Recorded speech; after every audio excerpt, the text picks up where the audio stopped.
Well, hello, good evening, good evening, good evening. As you might have seen, straight away, a quick error, a sponsor message that should have been played in, didn't get played in. This may happen during the course of the night. If you see a red question mark, that's what's happened.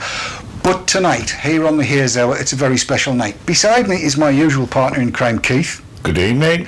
But you'll see, over my shoulder, we have two gods with us tonight in the studio. On your left here, as you're looking at it, we have Professor Gerry Stimson, who he's my hero. Hello, Gerry, how are you doing? I'm pretty good, Dave. Thank you. That's what we like to hear, he said, clicking on exactly the wrong picture. How's life treating you these days? Are you busy? Yeah, very busy. Yeah, it doesn't. I keep trying to retire, but that never happens. So there's lots of stuff going on. Excellent. I think that's what I like to hear. Beside Gerry, we have Gerry. I call him the Angel Gabriel. If Gerry's God, on the right hand side is the Angel Gabriel. It is the one and only Paddy Costall. I'm going to say this of him: if you ever want anything done, talk to Paddy, cause he knows how to get things done. How are you doing, Paddy? I'm very well, Dave. Thank you very much. And full of busy?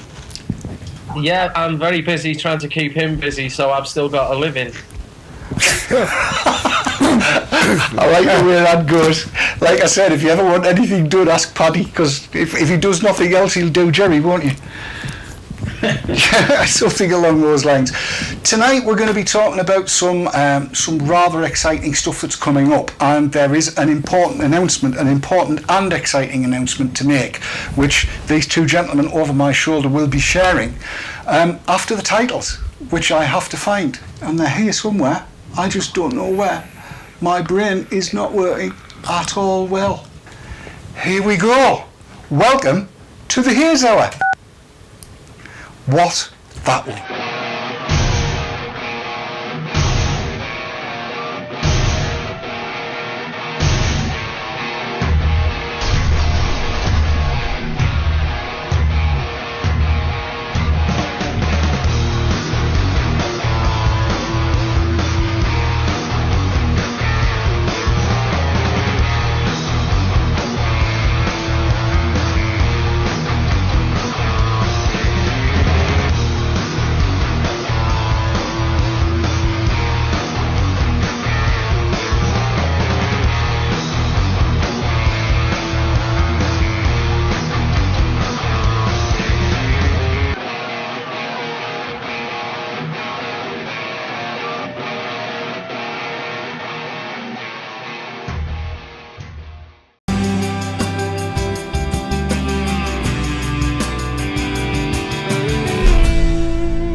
Yes, so there's Keith in all his glory, as big as you like. Are you looking forward to this, Keith? Oh, yes. Yes. Now, I'm going to make the point right now that one of the main reasons I wanted to do all of this tonight is because Keith is everyman. Aren't you? Yes, that's a good way of putting it. As you said, a bit of a technophobe.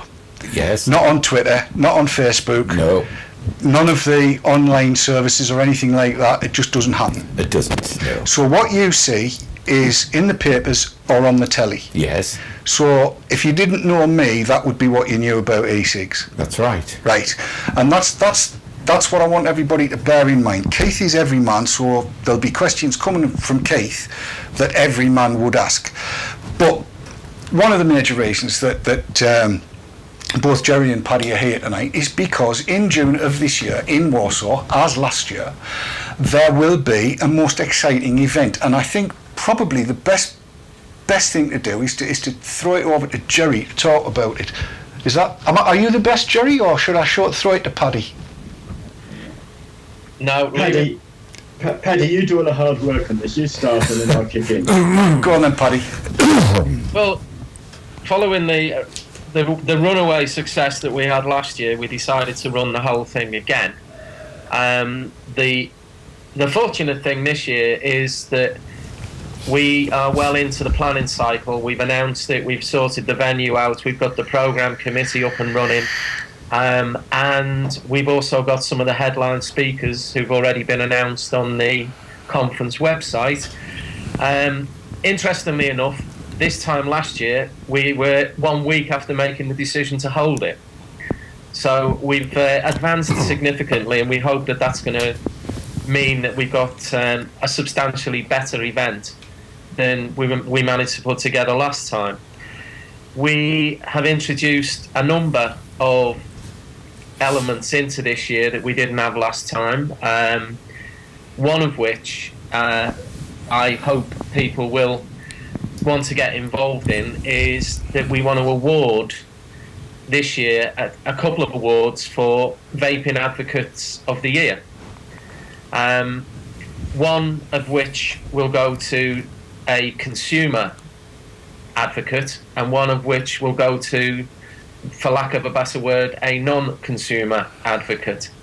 Now, details of how to nominate people for this particular award can be found either on the GFN website or on the new Nicotine Alliance website. One of the highlights, I hope, this year, again, will be the vape meet that will take place on the Thursday evening before the conference on the Friday. And it's during that vape meet that we will be presenting the awards for the vaping advocates. Of course, the winner of each of those awards will be invited with a complimentary registration for the event itself. I think that the venue that we've got worked exceptionally well last year, and people were very happy with it, and happily we've managed to secure another fairly good deal on it, and as a result of that we're also able to offer a discounted rate for vapers to actually attend. And I think the discounted rate, if I'm not mistaken, is about, I think it's €150, which for the 2 days of the conference is, I think, a reasonable fee. It includes food, it includes all the materials for the event, and it includes access to all the things, all the social events, etc. Yeah, well, I was going to say, if the food was anything to go by last year, the 150 quid's cheap. €150? €150, yeah, that would be cheap, because the grub was cheaper. Yeah. And if I may suggest, you're paying it now because the euro's on its arse at the moment, and this is the time to buy. That's true. You heard it here first. Absolutely right. Trust a Liverpudlian to know that. Well, indeed. In terms of, maybe Gerry might like to say something about the programme, and I think we should, in all fairness, having tempted people on Twitter all day today, I think he should make the announcement that we wanted to make this evening. I think hold off on that. No, keep everybody on tenterhooks so they watch more of the programme. I mean, Global Forum, it was an experiment last year. We didn't know whether it would work or not. We had a couple of hundred people from 26 countries. This year we're hoping to get around 300 people. And what we're trying to do is to bring together all the key players in this field, because so many of these conferences, they're medical conferences, or they stop smoking conferences, or they exclude certain people. So we're really making an effort to bring everybody together. So vapers are part of the audience, politicians, parliamentarians, academics, regulators, and people from industry, and it's a really good and it's a really lively mix, and it kind of works well. Partly I think it works well because it's in Warsaw rather than in the UK, so if you get academics there, they're rubbing shoulders with people, talking to people who they might not feel comfortable talking with in other settings. So it was very good feeling last year, and it's going to be better this year. We're making some we want to bring in people across the board, and of course, this field is rent by divisions and stupid arguments and stupid positions being taken. But I think we're getting there. We're certainly not going to get the WHO types, but we're getting more mainstream academics along. So Linda Bald spoke last year. Linda Bald, she'll be speaking this year, and she's playing a much bigger role in the organisation of the conference. John Britton, he'll be speaking this year, and that's a great coup because he is very cautious about where he speaks and who he speaks to. He certainly is. Yes. We've got Carl Lund from Norway on snus. We've got the great Dr. Fauselinos and the great Professor Pelosa as ever. We've got Jed Rose. Jed Rose is an American academic who is working on heat not burn. So, that's part of what we need to be looking at as well, safer, so, another type of safer product. We've got a couple of people from China talking on the Chinese industry and on tobacco control policy in China. And you're not going to get the headliner yet, you've got to wait for that a bit longer. But we've also got a chap called Derek Yak. And Derek Yak is very interesting because he was the person who designed the Framework Convention on Tobacco Control, and we all know about that and the limitations of that convention.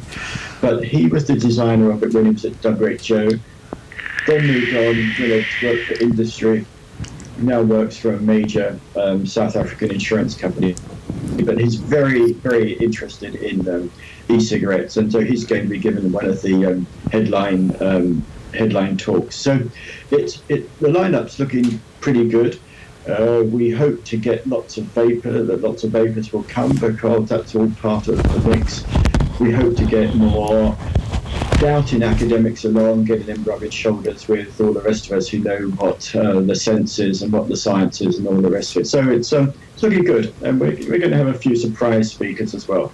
Well, for anybody that doesn't know what the Global Forum is all about, what is it intended to achieve? Because there's been so many new people coming into vaping over the last 12 months, there'll be a lot of folks that don't know what it's meant to do.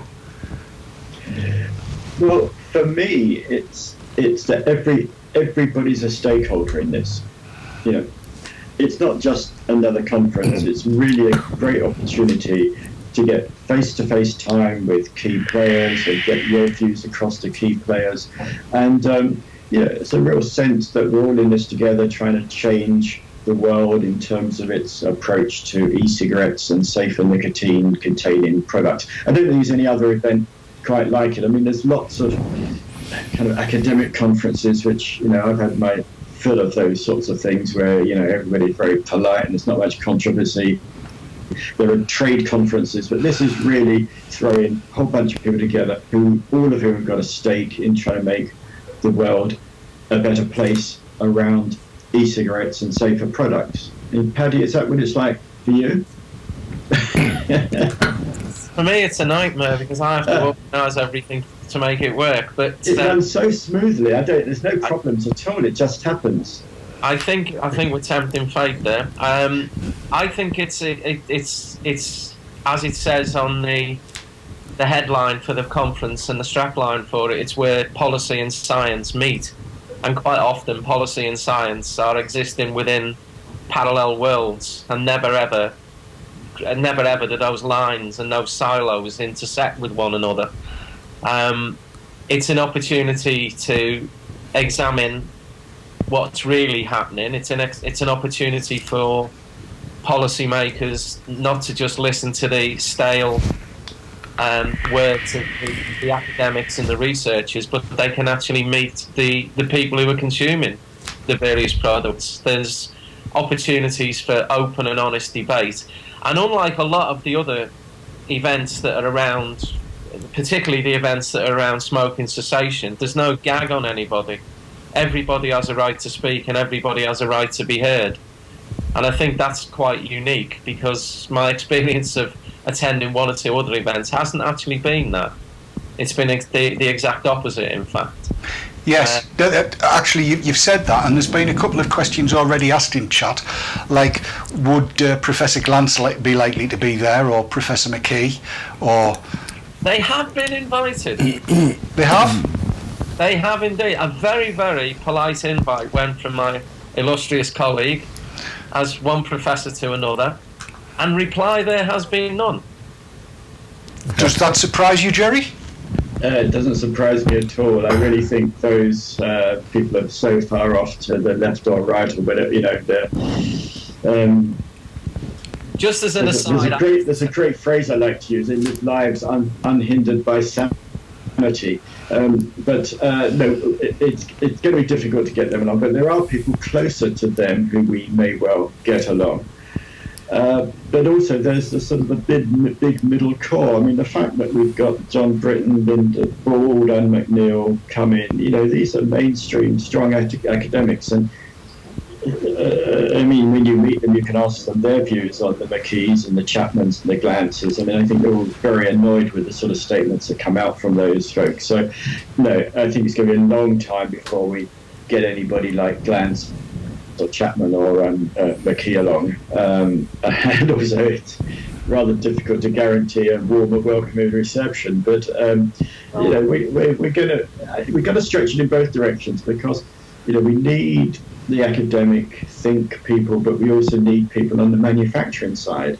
And so much of this field is actually forces people apart. So I think we made a good step in trying to get people in the same room, and that's going to be the continuing philosophy of the conference. Now, conferences, not everybody can get to them. It's always difficult, it's expensive and all the rest of it. Some of it, a lot of it is on the website afterwards.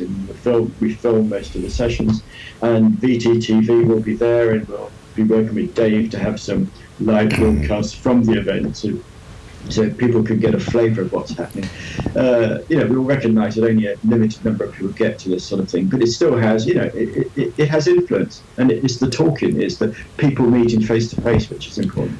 Yes, I think I should just echo that and confirm that VTTV will be there doing a live broadcast as we did last year, hopefully with a little bit more lead time than we had last year when the luggage went adrift. You were going to say something, Paddy? I was going to say one thing that in terms of who would be there. Just as an aside, a cursory glance at the early runners and riders for the Vaping Advocacy of the Year did throw up one interesting name, and that was Professor Simon Chapman, AO, who somebody had kindly nominated to be the non-consuming Vaping Advocate of the Year. Who nominated him? Stan Chapman? I think he's done to bring all the papers together than anybody else. Yeah. We ought to have some award for the, I can't say it on live, but some other sort of award from people like him.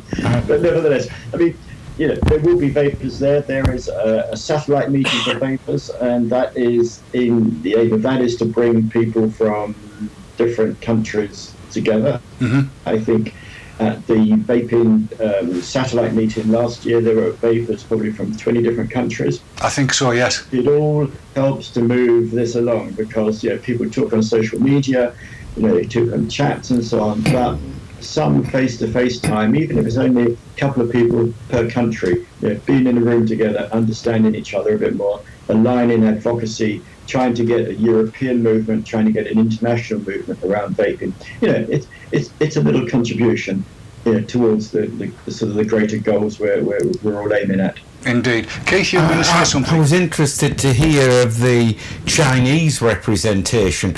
Is that from the sort of academic, scientific or manufacturing arms, so to speak? Right. Not yet, Gerry. Keep your powder dry. Keep your powder dry. There are 3 people so far coming from China.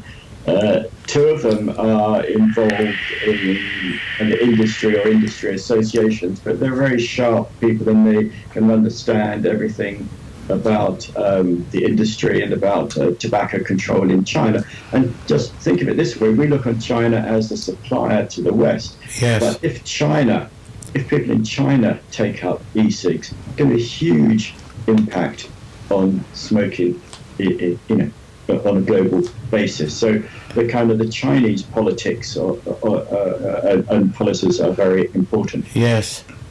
But if I can just bring in our surprise guest for the conference, we're very pleased that the inventor of the modern e-cigarette, Mr. Hon Lik, will be coming to the conference and speaking at the conference. So Hon Lik, who we owe everything to, designed the patent for the e-cig in, I think, 2002, 2003, who kicked all this off. We managed to get Hon Lik along, and he will be opening the conference. He'll be the conference patron, and he'll be there to, I imagine he might put his autograph on e-cigarettes. So that is quite a coup, really.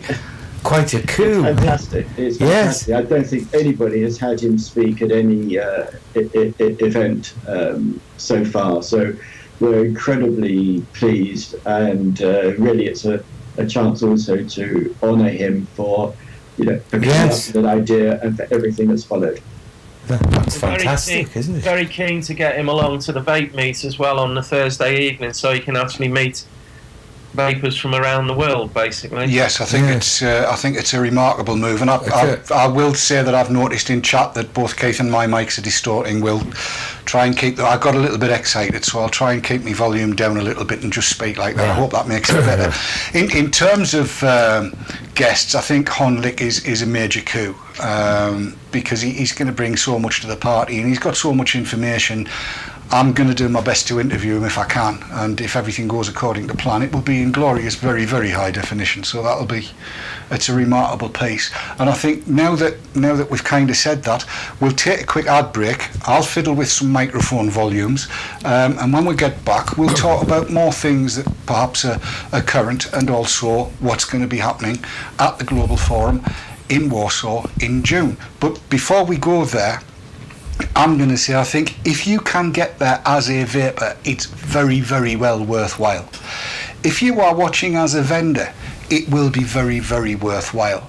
If you are watching from the other side, shall we say, and we know that people are watching what's going on social media and what's happening here, because I read the IP addresses of people that tune in.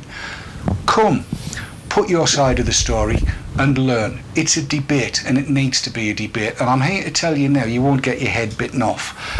It's a very, very worthwhile thing to go to, and if you're going to go over and take your good lady as a vapor, Warsaw's a lovely place to be in, and it's cheap as chips to get slathered at. Isn't it, Paddy? I couldn't possibly answer that question. It would incriminate me. I like that. We'll take a quick ad break and we'll be back in a couple of minutes. Don't go anywhere.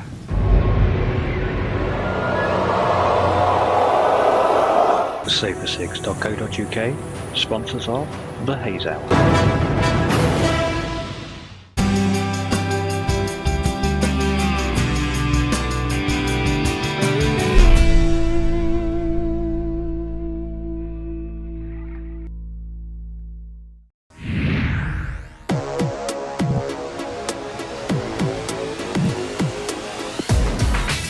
Often imitated, never duplicated. Award-winning service and products from cloud9vaping.co.uk. Vapers, do you love discovering new e-liquids? Tell Dripper the types of flavours you like and they'll send you 5 gourmet juices each month. Experience new and exclusive flavours, all with a money-back guarantee and free delivery anywhere in Europe. Dripper.co.uk.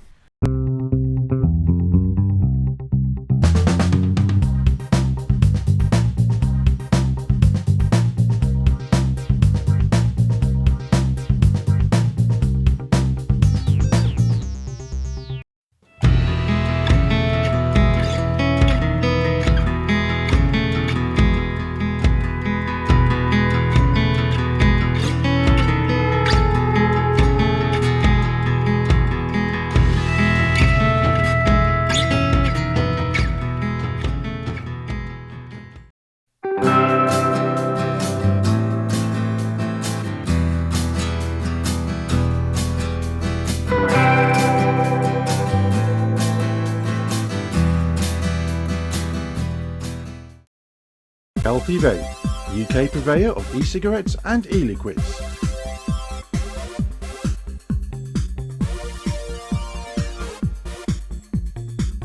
Proud sponsors of vaping entertainment on Vapor Trails TV.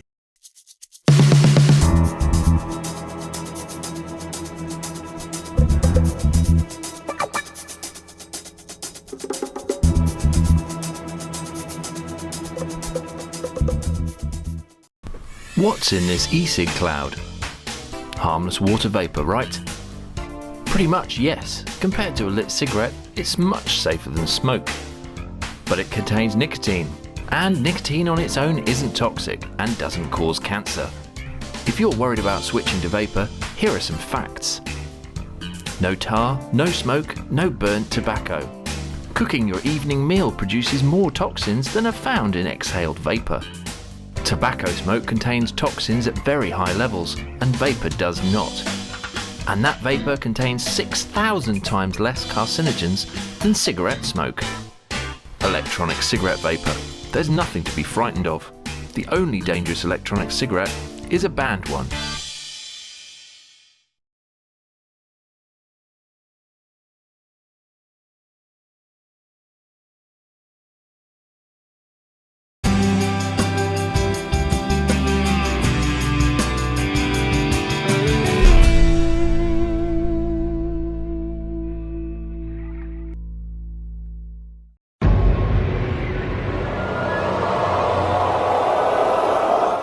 Ecigs.co.uk sponsors of the Haze Hour. And we're back, back live in the room, and yet again my shots have all filled up. Now, during the course of the break, we were talking about what's going to be laid on for vapers that go over there at the vape meet, and I think we need to throw it to Paddy to run through dates and the actual programme of events of what's going on. So, Paddy, over to you. Right, the conference proper starts on Friday the 5th and runs through to Saturday the 6th of June.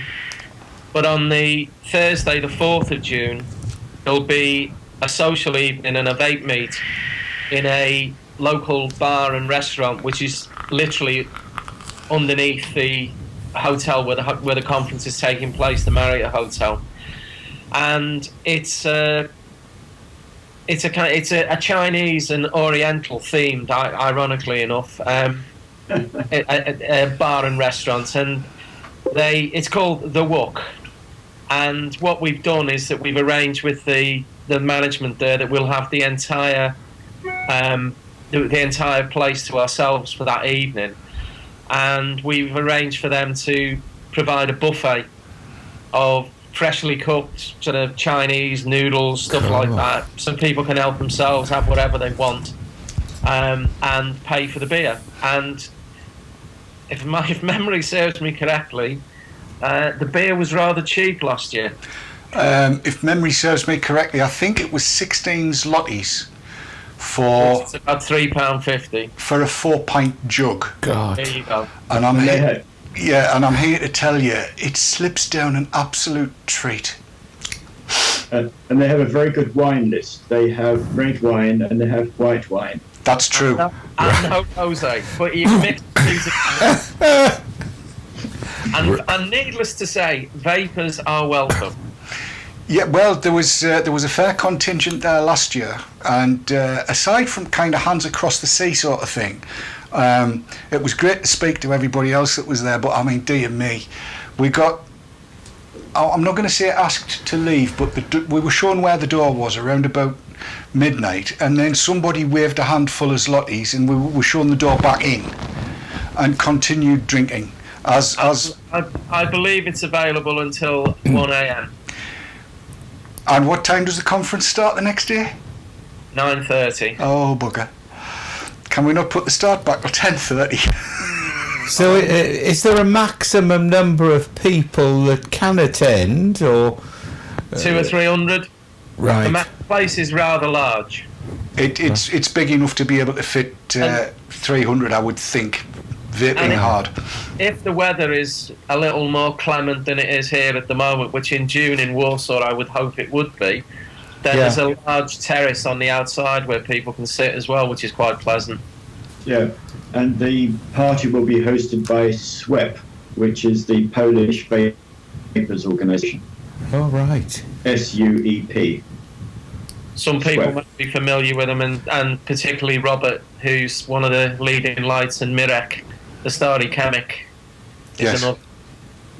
So it's actually something to look forward to, because I think it's a great opportunity. It's a great icebreaker for people before the event starts.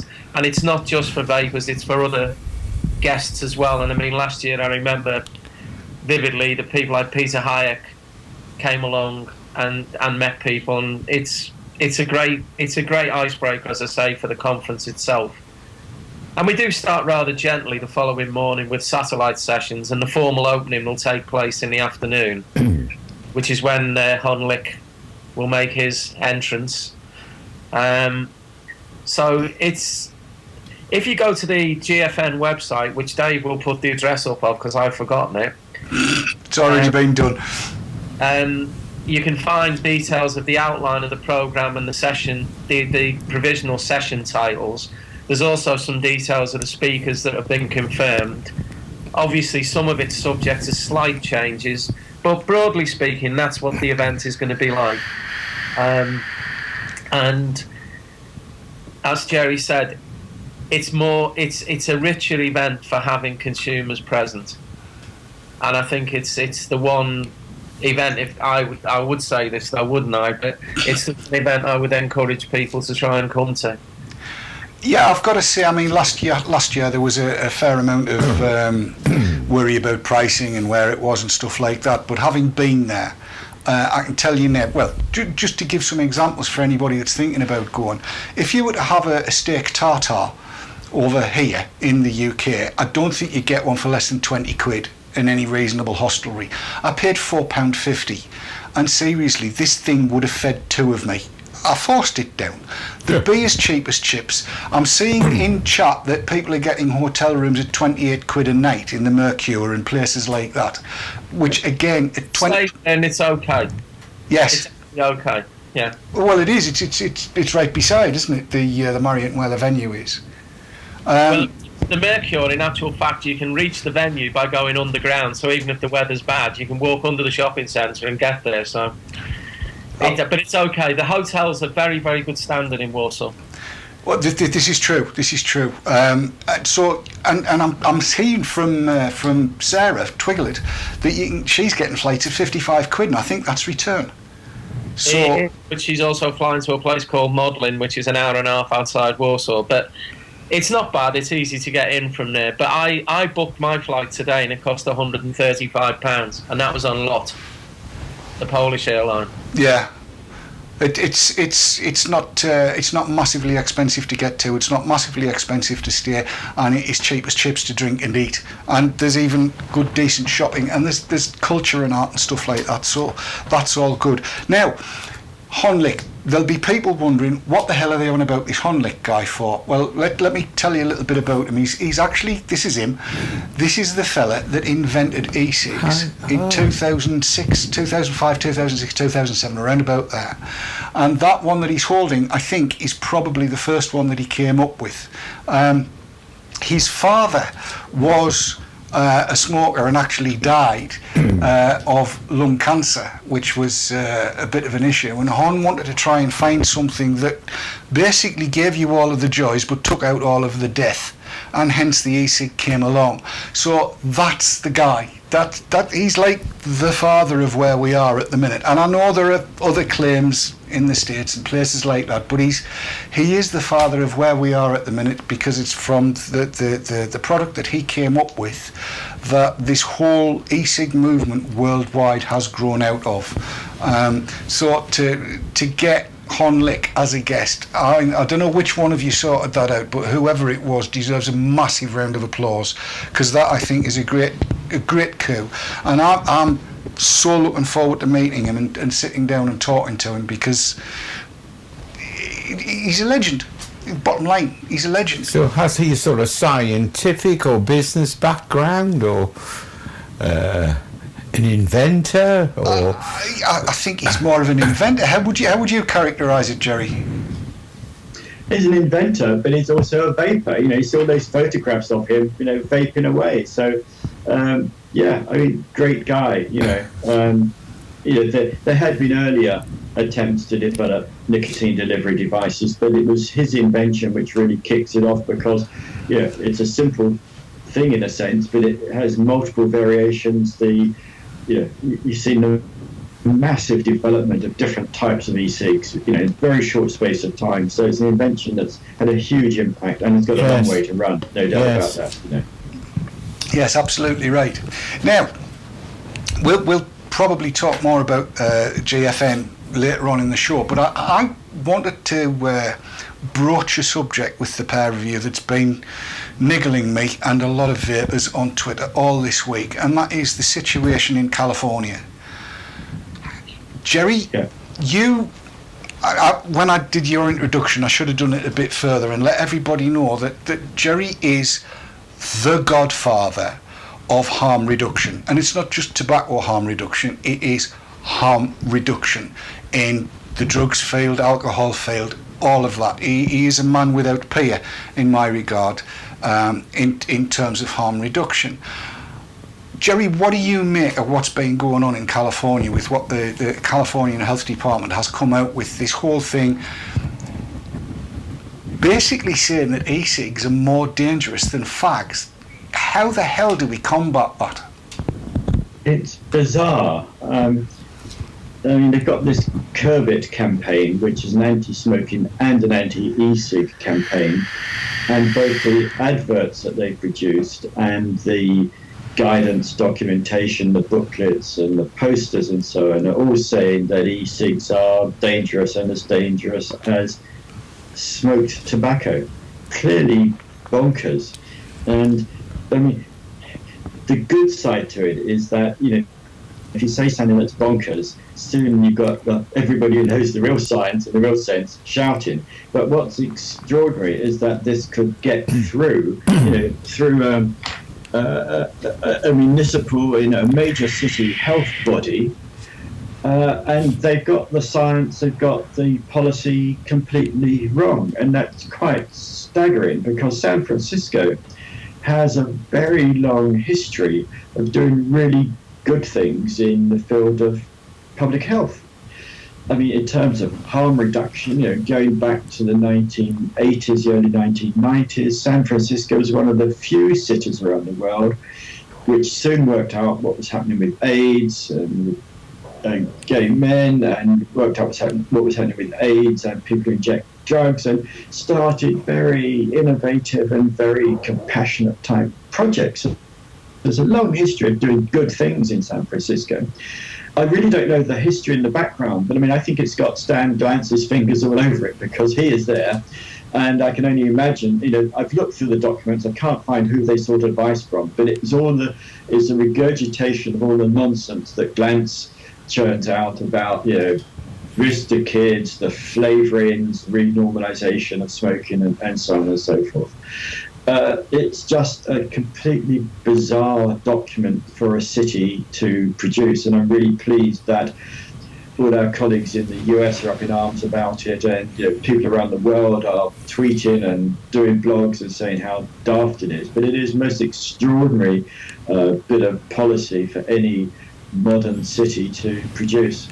Yeah, I've got to say, it's got me bemused because I see someone by the name of Chapman, not Simon Chapman, but another Chapman who heads up, it seems, the Department of Public Health over there, is retiring on Monday, I think it is. And he has had a press release going out, which Stan Glantz took a look at and said the science behind it is world class. And this guy is exhorting folks, anybody, smoker or vapor, get rid of your e-cigs, he's saying. Yeah. And he reckons that and Paddy, you were saying that some muppet on Twitter today was talking about it being tied up with AIDS somehow. Is there any evidence of that? I actually don't know. I couldn't work this guy out at all, but I suggest he needs to review his medication. I think that's about right. Sorry, Gerry. It's very negative, Dave, but there's really now powerful movement, that's got the science right, and you can't get away with this stuff anymore. It's bad that it's been passed, it's bad it's gone through the city, but also last week we had that staff study reported in the New England Journal of Medicine about the formaldehyde. You rank up the wattage on your e-cig, and you're going to produce all sorts of nasty stuff. But again, within hours, within days, that was rubbished. So we've got a very effective counter, very robust challenge to all these daft things. But the sad thing is the daft things keep coming through. But you can't really get away with this anymore, because as soon as you say something stupid, people on social media, on blogs, writing to the scientific press, briefing the media. There's a good rebuttal system in place, and we should really be proud of that. I mean, I think, Dave, I probably came on this program, I don't know, 18 months ago, 2 years ago. Just think of the achievements we've made. I mean, there's lots of daft things go on, but it looked really bleak 2 years ago. But we've now got the high ground, we've got the moral high ground, we've got the scientific high ground, we've got the knowledge, and we just have to keep bashing away at the people who produce all the stupid ideas. Yes, you're exactly right. Neil Robinson in chat has asked whether you think the Master Settlement Agreement might have anything to do with it, and the fact that California could go bust if e-cigs take over from lit tobacco. I tell you what, I have no idea. I mean, I tend to shy away from conspiracy theories. I mean, I'm the victim myself of other people's conspiracy theories, so I tend not to delve too deeply. People often say, but it's pharma or it's money or it's whatever. I really don't know enough about the San Francisco situation to speculate on that. But sometimes people just lock into this frame or this narrative of risk, threat, and fear.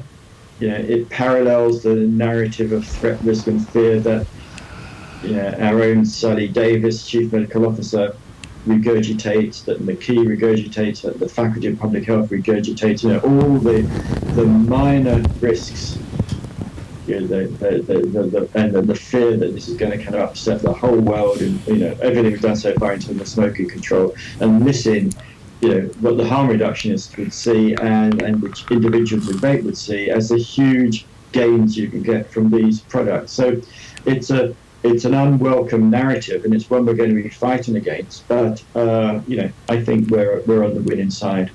yes, I think you're right. I really do think you're right. It's come up time for the adverts. When we come back, I want to chat through where we go from here, what's coming up, a little bit about the gains we've made, and I want to hear from you, Keith, and to see what your feeling is about what you're hearing tonight, and so on and so forth. So we'll take a quick blast of adverts. We'll be back in a couple of minutes. Don't go anywhere. I think this is it's a bit of a groundbreaking night tonight. I'm so chuffed about Hon Lik coming across to Warsaw. I really am. I think that's it. It's a great gain, and that's not to decry Derek Yak and the rest of the noteworthies that are going to be there. I'm so looking forward to it. But back in 2 minutes. Don't go anywhere.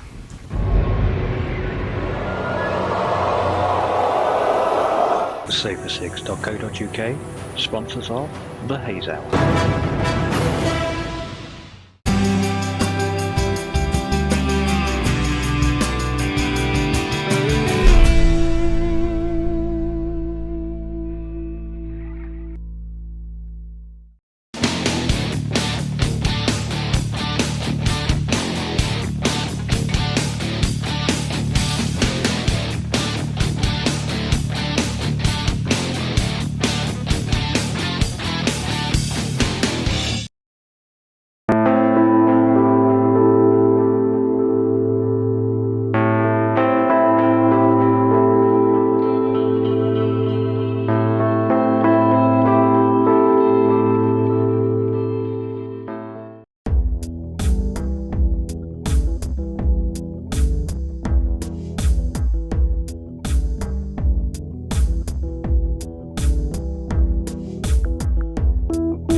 RY4 Radio.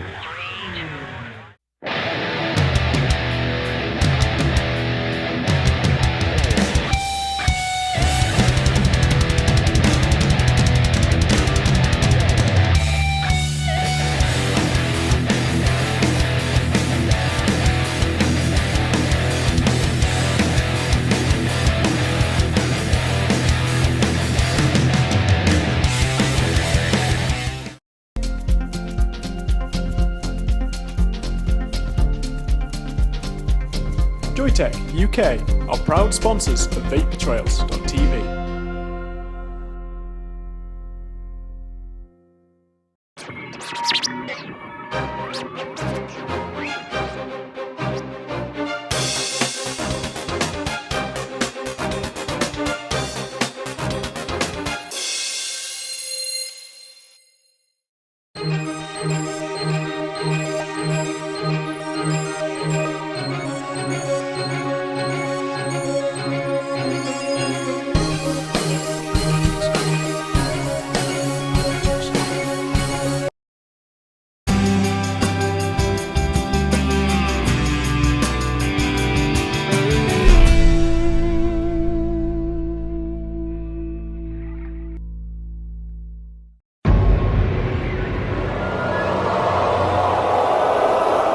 safercigs.co.uk, sponsors of the Haze Hour.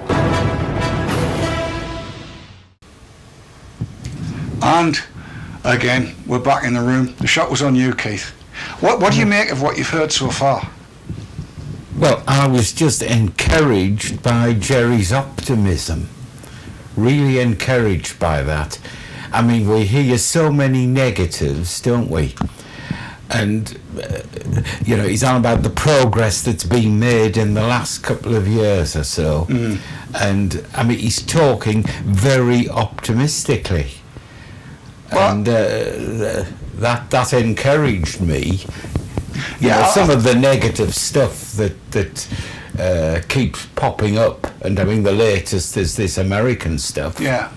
But to hear that things appear, albeit slowly, to be going in the right direction. Well, I think we've made great strides over the. How long have I known you now? It's about 3 years, isn't it, or slightly longer? Not as long as that, I don't think. Two and a bit. Something along those lines. But since first I went and spoke at an event at the invitation of Gerry, things have changed remarkably, because I think the TPD was just getting started. That was right. It was announced correct. The day I was speaking. Yeah. And during the course of, since then, we didn't exactly win with the TPD, and the victories that we did get got a little bit overturned behind closed doors. But certainly, as far as the Parliament was concerned, vaping activists and advocates made a lot of a difference. Did they not, Gerry? Yeah, it wouldn't have happened without the vaping advocates. It's an extraordinary story. Somebody needs to write the history of this, because just sort of to go back 2 years ago, in the UK, it was MHRA and Medregs. Yep. The TPD was Medregs. Anything above 4 mils was going to be under Medregs. That would have been a disaster. Now, we didn't get everything we wanted in the TPD, but it's a hell of a lot better. I mean, it is a consumer-type model. There are problems, with the tank limits and the concentration limits, the bans on advertising. We could go on and on about those, but it ain't as bad as it could have been. And in fact, there are some victories, and it wouldn't have happened without the vaping activists. I mean, there are not many bits of legislation that go through Europe that get turned down in any case. So for the parliamentarians of the Parliament, this was a victory for the European Parliament, because they knocked back something that came from the Commission and from the Council of Ministers. I mean, it's still getting a little bit technical, but in the argy-bargy that goes on within Brussels, this was also a victory for the MEPs. And it was a victory for the MEPs because the vapers pushed the MEPs. Just think back, all that tweeting that was going on, targeting MEPs, all the meetings we had with MEPs, the vapor train. Remember that, Dave? The Eurostar going to Brussels to have the demonstration in Brussels, the emails to MEPs, getting that core of MEPs on site. So that was all turned around. So that was that's a victory. And then this year you had all the nonsense coming out of WHO. Well, there were other ways of trying to tackle that. And although the WHO decisions, the framework convention, that meeting last October in Moscow wasn't great, and there was some bad things said. Again, not as bad as it could have been. So I see progress, and I see that the more this goes on, the more time you buy, the better it is.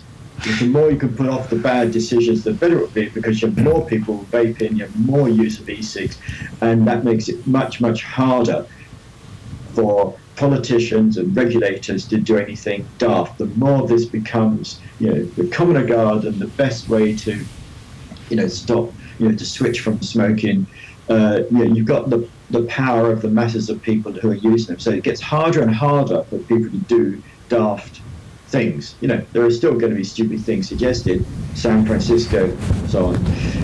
But I see progress. Yes. I mean, there was good stuff happening up in Scotland today. I've been hearing, and meetings with Scottish government, and it all of the feedback I'm getting back is more and more positive. I mean, we've even seen a change in Ash, Scotland, who were almost rabidly against e-cigs 2 years ago, and now more on the fence, granted, but certainly a lot more positive than they were.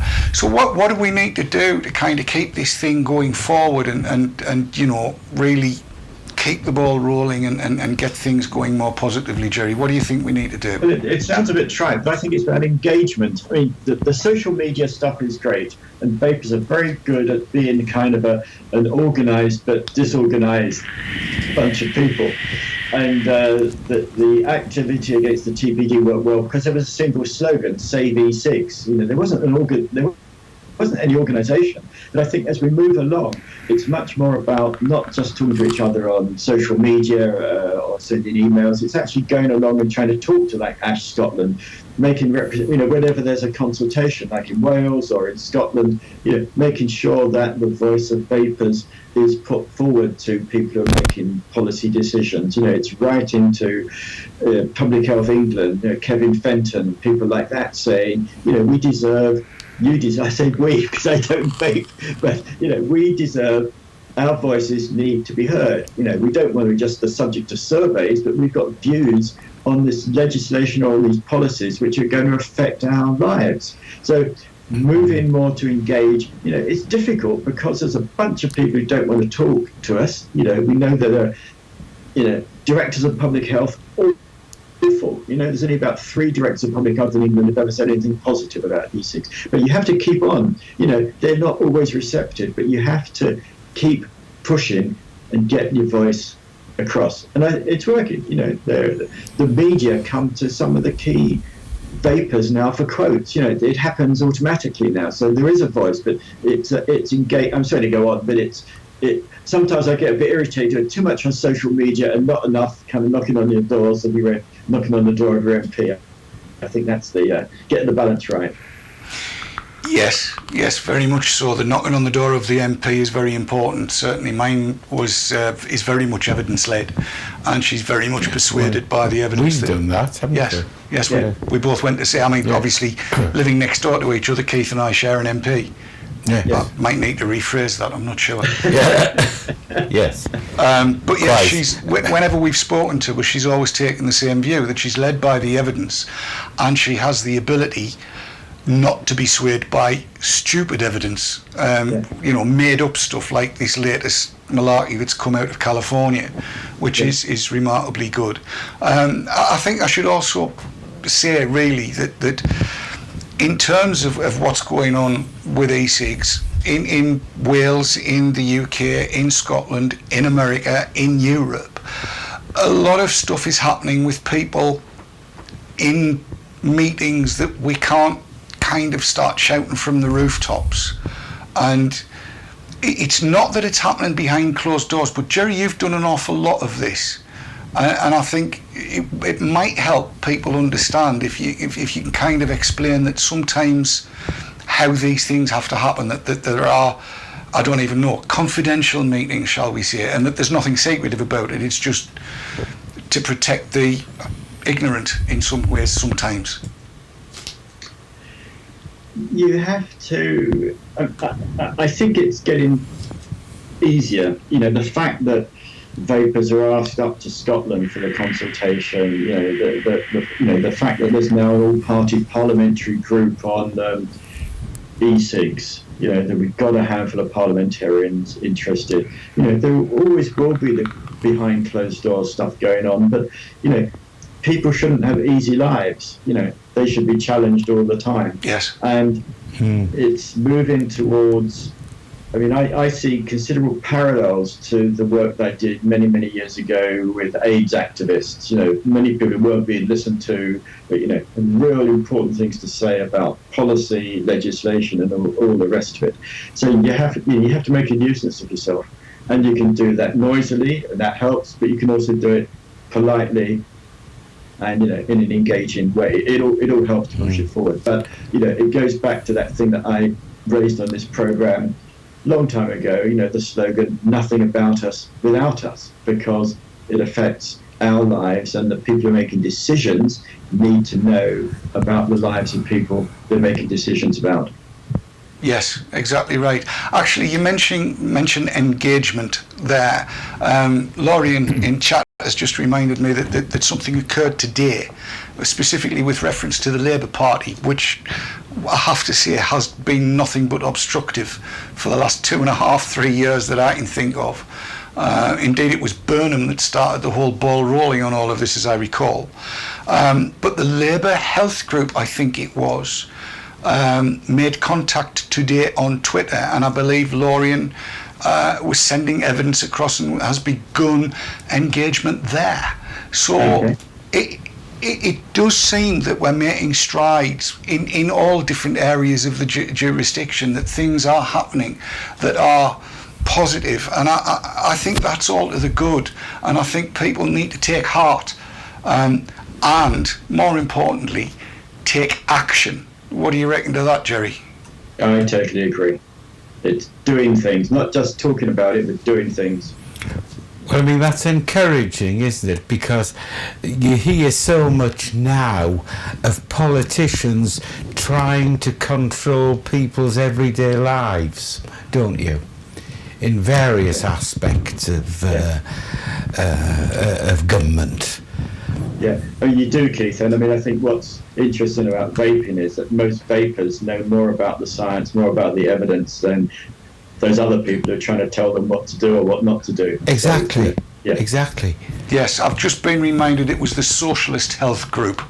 I'm assuming that the Socialist Health Group and Labour are entwined. Do you know of these, Gerry? Well, no, they're not Labour, but they engage everybody. There are some, I was going to talk about UKIP, and I won't. But whoever will listen, speak to them. Yes, very important.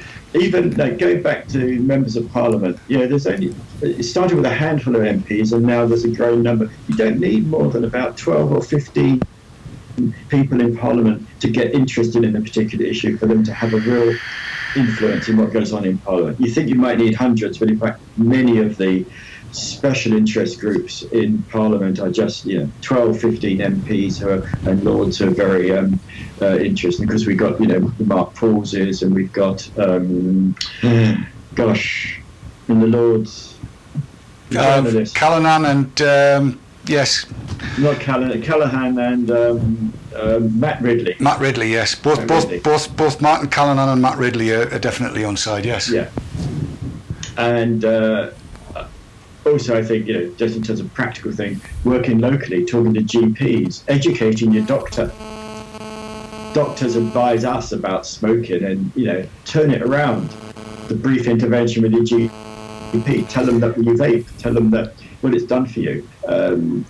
Talking to people who run stop smoking clinics, the work that Louise Ross is doing, that middle level kind of ground up stuff. Forget about some of the directors of public health because they've got their heads in the clouds, but the people who are actually delivering things on the ground, getting them on side. Yes. Well, it's interesting. I mean, I've got an ongoing project with the Director of Public Health, which I cannot speak about, but that's exciting. When we were down at the APPG launch, there's a couple of MPs who might likely be in Warsaw. They're going to get well informed there, and certainly some of their aides are looking to be across there. Our own MP is on site, but I would urge people, as Gerry says, to get in touch with your MP. This thing is not over. It's far from it.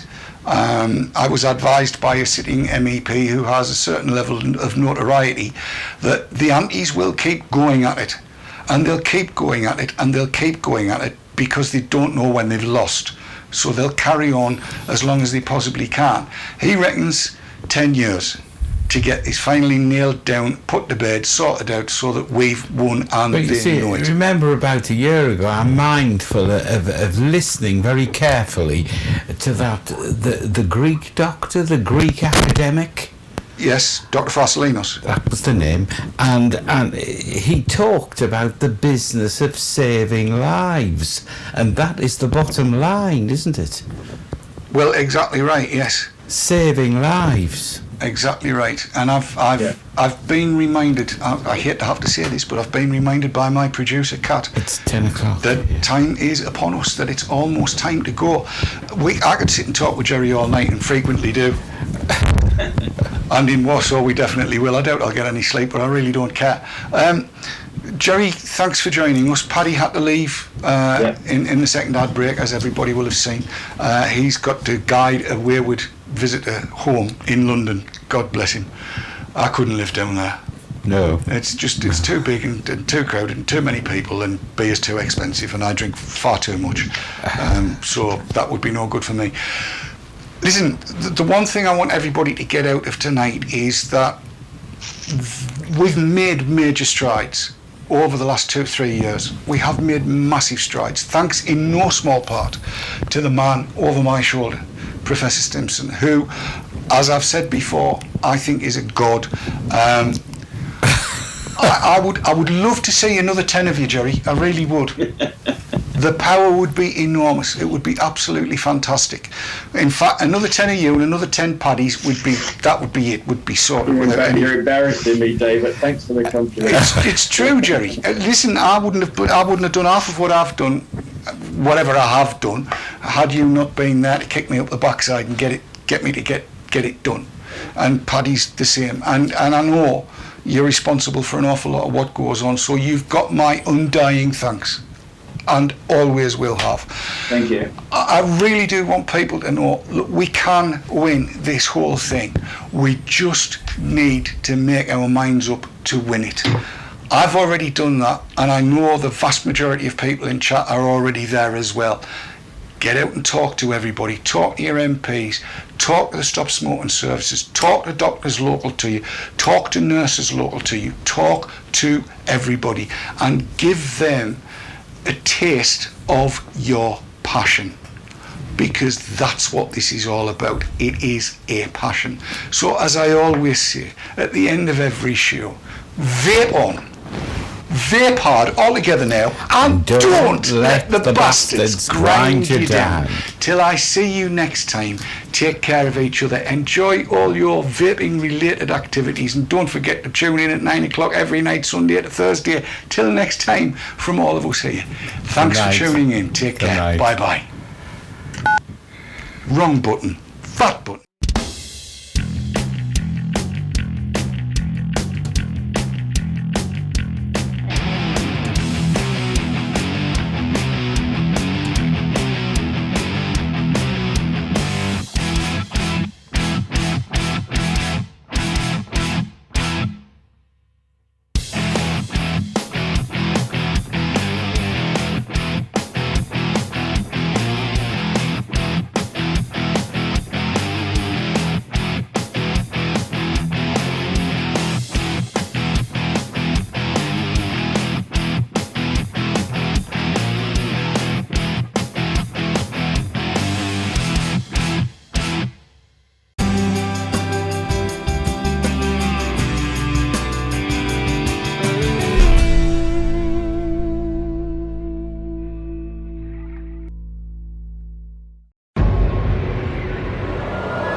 Safercigs.co.uk, sponsors of the Haze Hour.